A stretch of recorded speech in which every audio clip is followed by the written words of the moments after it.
नमस्कार दोस्तों, ढोल में पोल चैनल में आप सब मित्रों का हृदय से अभिनंदन करता हूं। दोस्तों, आज हम देखते हैं कि हिंदुओं के पतन का कारण उनका धर्म है और दूसरे हिंदुओं की जो है 19वीं शताब्दी तक तमाम जो है कुप्रथाएं मौजूद रहीं, जिनके कारण जो है समाज का और देश का बड़ा अहित होता था और उन्हें अंग्रेज़ों ने बंद किया।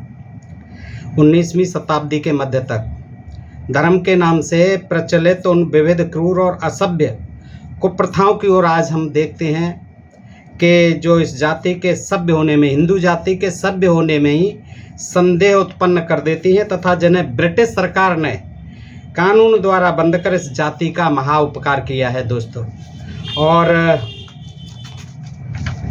हमारे कितने ही धर्माचार्य ये कहा करते हैं कि भाई, जब से हमने अपने धर्म पालन में शिथिलता दिखलाई तभी से हमारी यह अधोगति हो गई है। क्या मैं इन धर्म के इन ठेकेदारों से पूछ सकता हूं कि हिंदुओं ने कौन सी धार्मिक शिथिलता दिखलाई जिसके कुफल वे आज भोग रहे हैं। दोस्तों, ये दोनों ही बहुत महत्वपूर्ण बिंदु हैं, बहुत महत्वपूर्ण जानकारी है दोस्तों, आपके समक्ष रखता हूं। और ये रखता हूं मैं आपके सामने हिंदू जाति का उत्थान और पतन, रजनीकांत शास्त्री जी की पुस्तक है। इससे दोस्तों आइए देखते हैं। देखिए, हिंदू जो कहते हैं कि उनके पतन का कारण खुद ही कहते हैं कि जब से हमने शिथिलता बरती है तब से हमारा जो है पतन होना शुरू हुआ है। तो उन हम ठेकेदारों से लेखक कहते हैं कि हिंदुओं ने कौन सी धार्मिक शिथिलता दिखलाई जिसके कुपरिणाम आज वो भोग रहे हैं। क्या उन्होंने जात प्रथा को एक घोर सामाजिक कलंक समझकर उसका परित्याग कर दिया है? क्या उन्होंने छुआछूत को तिलांजलि देकर हिंदू मात्र का खान पान एक कर दिया है?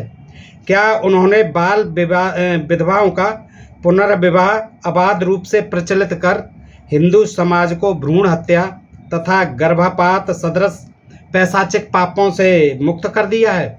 क्या उन्होंने अपने आत्मीय जनों के मरने पर उनके श्राद्ध में भोजन भट्टों को जिमाना बंद कर दिया है? नहीं, कतई नहीं।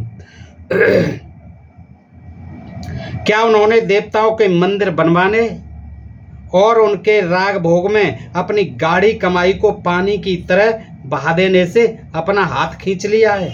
क्या उन्होंने प्रतिदिन प्रातःकाल में भगवती जानवी तथा कोई अन्य पूत सलिला नदी में अपने करोड़ों जन्म के पापों को प्रक्षालित कर यानी धोकर देव मूर्तियों के मस्तक पर जल उड़ेलना केवल मूर्खता समझकर उसे छोड़ दिया है? कदापि नहीं। क्या उन्होंने बद्रिकाश्रम, द्वारका धाम, रामेश्वरम, वैद्यनाथ धाम, जगन्नाथपुरी आदि तीर्थ स्थानों की यात्रा कर वहाँ के अर्धग्रहण तथा जीविकार्थी पंडे पुजारियों की पूजा करना बंद कर दिया है? कदापि नहीं। क्या उन्होंने रामनवमी, जन्माष्टमी, एकादशी, अनंत शिवरात्रि आदि व्रतों के दिन तत्संबंधित धार्मिक कृत्यों से अपना मुंह फेर लिया है? कदापि नहीं। यदि नहीं तो फिर हिंदुओं में कौन सी कमी आ गई, कौन सी धार्मिक कमी आ गई, कौन सी धार्मिक त्रुटि आ गई जो उनके अधः पतन का कारण है? सच पूछिए तो धर्म के इन विभिन्न निरर्थक आडंबरों में फंसा रहना हमारी वर्तमान अधोगति का एकमात्र कारण है। सच्चाई तो यह है और वास्तविकता तो यह है कि हम जो है धर्म के निरर्थक आडंबरों में, पाखंडों में, अंधविश्वासों में आज भी फंसे हुए हैं और यही हमारी पतन का कारण है, अधोगति का कारण है। इसका साक्षी भूमंडल का वर्तमान इतिहास है। जब तक जापान बौद्ध धर्म के विविध अनावश्यक आडंबरों में फंसा रहा तब तक वह किसी योग्य न था, पर ज्यों ही उसने उक्त आडंबर तथा उन्हीं की सदृश अन्यान्य रूढ़ियों पर लात मारी त्यों ही वह एक पराक्रमी राष्ट्र के रूप में परिणत होकर अन्यान्य शक्तिशाली राष्ट्रों के भी सम्मान तथा मित्रता का पात्र बन गया। जब तक टर्की रोजा नमाज आदि इस्लामी फंदे में जकड़ा रहा तब तक वह यूरोपीय राष्ट्रों की दृष्टि में एक असाध्य रोगी बना रहा, पर ज्यों ही कमाल पाशा ने इस्लामिक रूढ़ियों को और आडंबरों की कमर तोड़कर मौलवी मुल्लाओं की जड़ उखाड़ फेंकी त्यों ही टर्की का सारा रोग जाता रहा और वह हृष्ट पुष्ट तथा समुन्नत राष्ट्र के रूप में दीख पड़ने लगा। यही हाल रूस का भी जानिए। जब तक वह धार्मिक आडंबरों तथा धर्म के ठेकेदार पादरियों के फेर में पड़ा रहा, तब तक वह जार-शाही तथा उसके पिट्ठू धर्मगुरुओं के मनमाने अत्याचार के नीचे दबकर सिसकता रहा। जो ही उसने तथाकथित धर्म और उसके ठेकेदारों से अपना पीछा छुड़ा लिया, त्यों ही रूस के दिन पलट गए। तो दोस्तों, ये थी जानकारी इस संदर्भ में कि हिंदू जो कहते हैं कि भाई हमारा जो है पतन का कारण जो है, हमने जो है अपने धर्म की अवहेलना करना शुरू कर दिया है, धर्म कर्म कांडों को बंद कर दिया है, इसलिए हमारा पतन हुआ है। ऐसा नहीं है, ये बात आपने क्लियर हो गई आपके दिमाग में। अब दोस्तों देखते हैं कि हमारे इस हिंदू समाज में कितनी कुरीतियाँ थी 19वीं शताब्दी के मध्य तक, जिन्हें अंग्रेज़ों ने बंद किया। दोस्तों, उनको सोच के और पढ़ के और देख करके आज भी मन में एक सिहरन सी पैदा हो जाती है। कैसी कुप्रथाएं थी देखिए। पहली कुप्रथा थी रथ यात्रा। जगन्नाथ धाम में रथ यात्रा के समय कितने ही भक्तजन रथ के पहिए के नीचे मोक्ष प्राप्ति की आशा में जानबूझकर दबकर मर जाते थे। ऐसी कुप्रथा थी कि वो ये मानते थे कि अगर हम इस रथ के पहिए के नीचे आकर मर गए तो बस हमारा उद्धार हो गया, हम सीधे स्वर्गलोक जाएंगे। ऐसी जो है कुप्रथा थी। मानव सभ्यता को कलंकित करने वाला यह नृशंस कार्य हर तीसरे वर्ष होता था। ब्रिटिश सरकार ने इस प्रथा को कानून के द्वारा बंद किया। वैसे रथ यात्रा दोस्तों आज भी निकलती है और आज भी उसमें इतनी मारामारी होती है कि कई लोग जो है तमाम घायल हो जाते हैं उसमें और नीचे दबकर मर भी जाते हैं। आज भी ये प्रथा है। काशी करवट दूसरी देखिए, इसको काशी करवट, तो ये आप लोगों ने सुनी भी होगी। पहले जो है बताते थे लोग कि काशी करवट लेने चले जाते थे बुजुर्ग लोग। काशी धाम में आदि विश्वेश्वर के मंदिर के पास एक कुआं है जिसमें मोक्ष प्राप्त की अभिलाषा से कूदकर भक्तजन अपनी जान दे दिया करते थे। इस प्रथा को ब्रिटिश सरकार ने दूर किया। कुआं था कहाँ? विश्वेश्वर मंदिर के पास काशी धाम में। उस कुएं में गिर करके कूद करके लोग ये कहते थे कि हमारी मोक्ष की प्राप्ति हो गई। यानी जो घर के बुजुर्ग होते थे, जो भारी पड़ जाते थे पालन पोषण में, उनको ले जाते थे और उस कुएं में धकेल देते थे और ये बता करके चलो आपका जो उद्धार हो जाएगा, मोक्ष हो जाएगा। और इसके साथ ही कई लोग गंगा जी में जा कर के वहीं काशी में, और उसको भी काशी करवट कहते थे, गंगा जी में बह जाते थे, आत्महत्या कर लेते थे घर वालों के देखते देखते। तो ये एक प्रथा भी अंग्रेजों ने बंद की।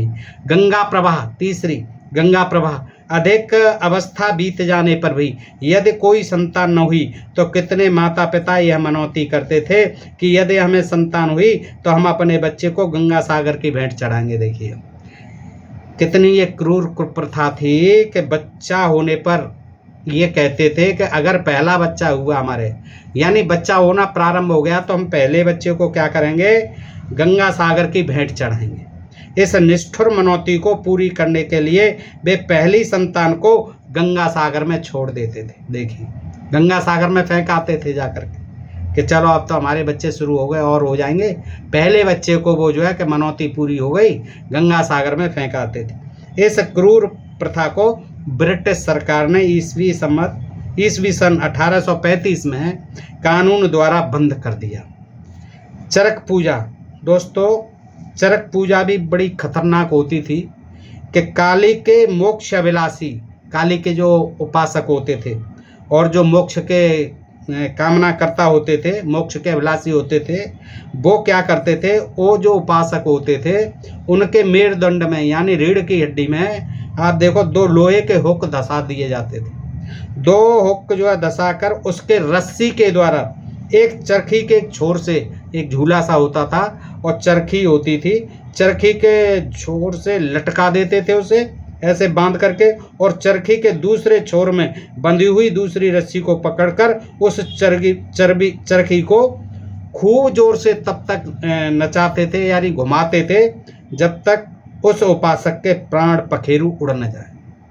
देखिए उसमें दोनों हुक्कों में और रस्सी फंसा करके, हुक फंसा करके उसको झूले नुमा उस पर चरखी पे झुला दिया जाता था बड़ी जोर से, ऐसे घूमते घूमते, और तब तक घुमाया जाता था जब तक उसके प्राण पखेरु नहीं उड़ जाते थे।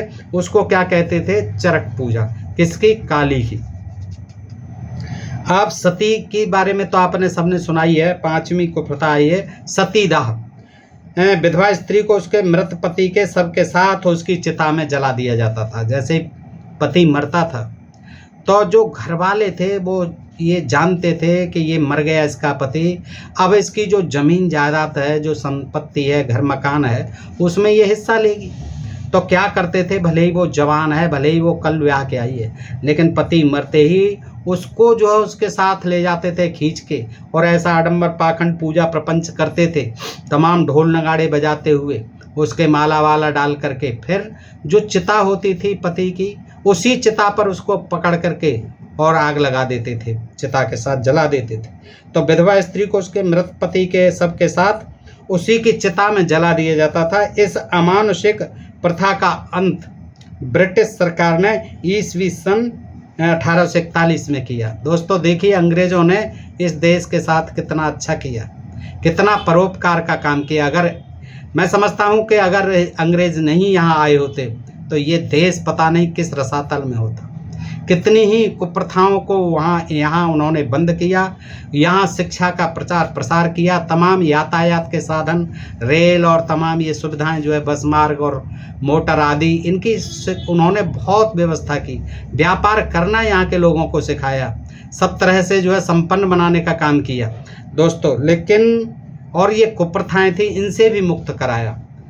कन्यावध देखिए, उड़ीसा और राजपूताना में कुलीन क्षत्रिय कन्या के जन्म होने पर तत्काल ही उसकी मृत्यु कर दी, उसकी हत्या कर दी जाती थी। और क्यों कर दी जाती थी कि अगर ये जिंदा रहेगी तो हमें किसी को अपना दामाद बनाना पड़ेगा, किसी को समधी ससुर बनाना पड़ेगा, और उसके हमें पैर छूने पड़ेंगे। ये जो है मेंटलिटी थी लोगों। और ये कहाँ ज़्यादा थी, वैसे तो सारे देश में थी, लेकिन उड़ीसा और राजपूताना में ये जो है कुलीन क्षत्रिय कन्या जो होती थी, उसके जन्म होते ही तत्काल उसको मार दिया जाता था, क्योंकि इस पर जो है उनका सिर झुकता।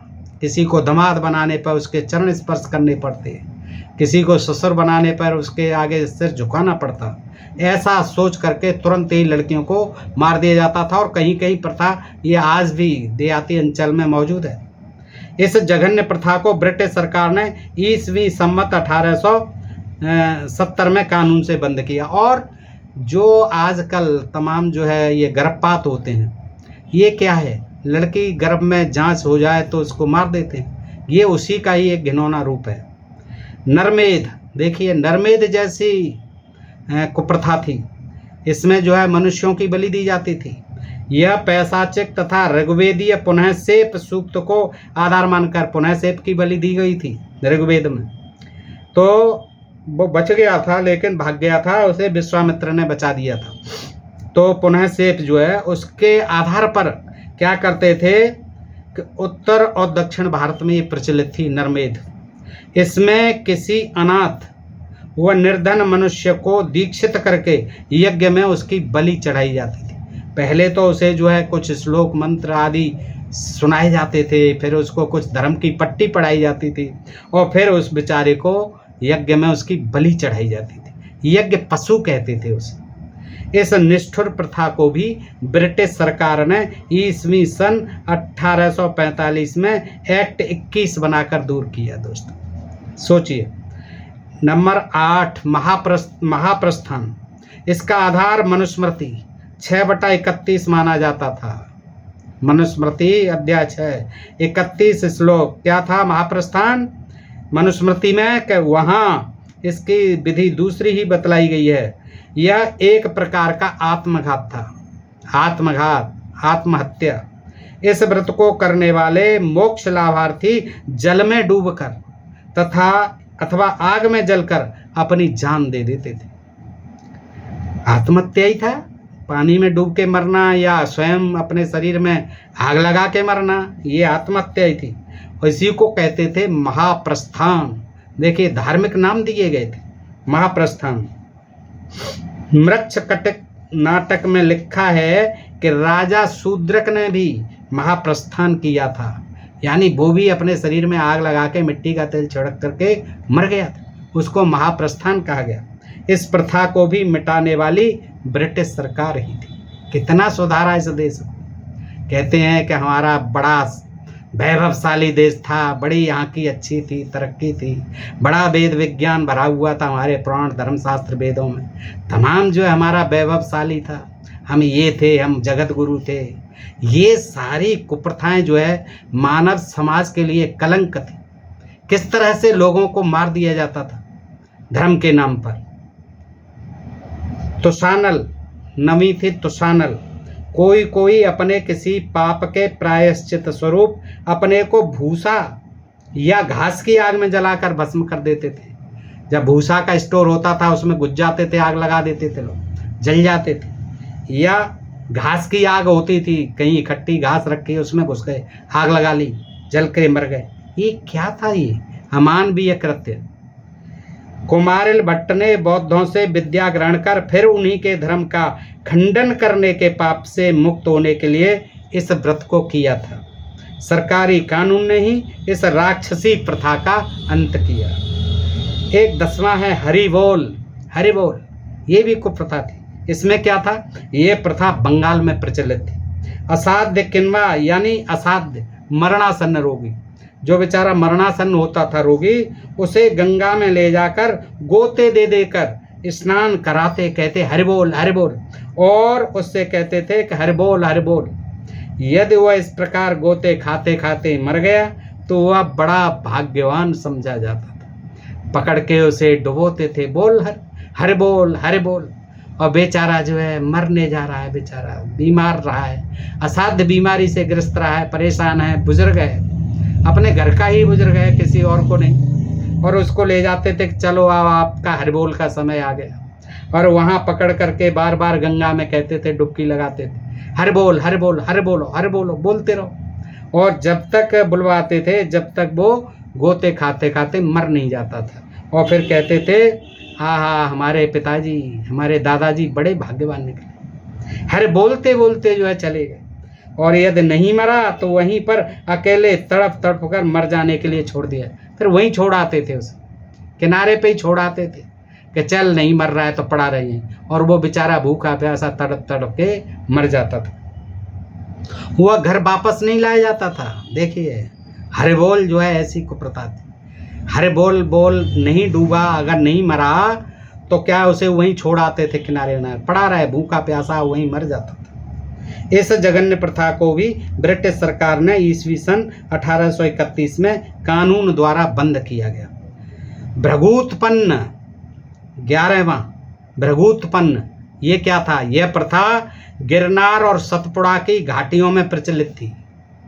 वहां नवयुवक अपनी माताओं के द्वारा महादेव जी से की गई मनौती को पूरी करने के लिए, यदि हमें संतान होगी तो हम पहली संतान से भृगुत्पन्न करावेंगी। हम पहली संतान जो होगी तो हम क्या कराएंगे? पहली संतान से भृगु उत्पन्न करावेंगी। यानी क्या होता था भृगु उत्पन्न करावेंगी? भृगु उत्पन्न नाम था उसका कि पहाड़ की चोटी से उसे गिराते थे और अपने प्राण दे डालते थे। पहाड़ की चोटी से गिरकर अपने प्राण दे डालते थे। हैं, पहली संतान से भृगु उत्पन्न करावेंगी और पहाड़ की चोटी से गिरकर अपने प्राण दे डालते थे। इस प्रथा को भी ब्रिटिश सरकार ने ही बंद किया। धरना 12वां और अंतिम, याचक लोग विष या शस्त्र हाथ में लेकर, याचक लोग यानी भिखारी लोग विष जहर या शस्त्र हाथ में लेकर गृहस्थों के द्वार पर बैठ जाते थे और उनसे यह कहते थे कि हमारी अमुक कामना को पूरी करो, नहीं तो हम जान दे देंगे।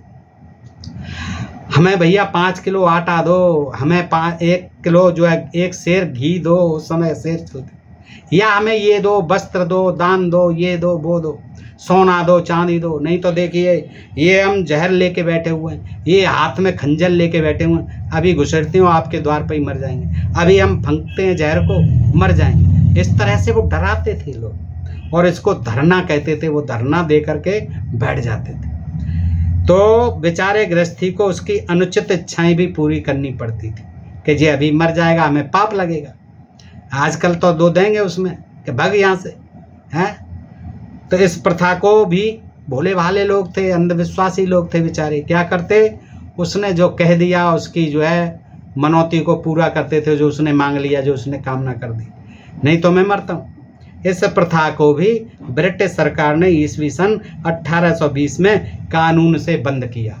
तो दोस्तों इस तरह से ये बड़ी अच्छी जानकारी, प्रामाणिक जानकारी, हिंदू जाति का उत्थान और पतन। रजनीकांत शास्त्री जी बहुत विद्वान हुए हैं दोस्तों, इन्होंने बहुत पुस्तकें लिखी और बड़े प्रमाणों सहित लिखी, तमाम छानबीन करके। तो दोस्तों बताइए ये प्रसंग आपको कैसा लगा? अच्छा लगा हो तो अपने मित्रों को भी बताएं कि देखिए हमारा हिंदू धर्म कितना महान है, हिंदू धर्म में क्या क्या होता था। वो अंग्रेज नहीं आते तो आज तक इस धर्म का ही सूपड़ा साफ हो जाता। यहाँ कोई इस हिंदू धर्म को मानने वाला ही नहीं बचता, सब ऐसे ही मर जाते किसी न किसी कुप्रथा से दोस्तों। लेकिन हमको बड़ा अपने को सौभाग्यशाली मानना चाहिए और उनको बार बार जो उनका कृतज्ञ होना चाहिए, उनको धन्यवाद देना चाहिए कि वो हमारे देश में आए और यहाँ के देशवासियों को उन्होंने जीना सिखाया, सब तरह से यहाँ के लोगों का उन्होंने विकास किया, शिक्षित बनाया उन्हें, और जितनी भी कुप्रथाएं थी, अंधविश्वास थे, पाखंड थे, उन पर रोक लगाई। और यही कारण था कि उस समय के जो पाखंडी अंधविश्वासी हिंदू जो है उनका विरोध करते थे और ये कभी नहीं चाहते थे कि यहाँ अंग्रेज आएँ। और ये स्वराज के लिए नहीं बल्कि इसीलिए नफरत करते थे अंग्रेज़ों से कि ये हमारी जो कुप्रथाएं, हमारे जो अंधविश्वास हैं, ये पाखंड हैं, इन्हें बंद कर रहे हैं दोस्तों। बताइए प्रसंग आपको कैसा लगा? अच्छा लगा हो तो अपने मित्रों को अधिकाधिक शेयर करें और आपने प्रिय चैनल ढोल में पोल को आप सब्सक्राइब करते रहें। फिर मिलते हैं अगले वीडियो में ऐसे ही किसी प्रसंग के साथ। तब तक आप सभी मित्रों को नमस्कार, जय हिंद, जय भारत दोस्तों।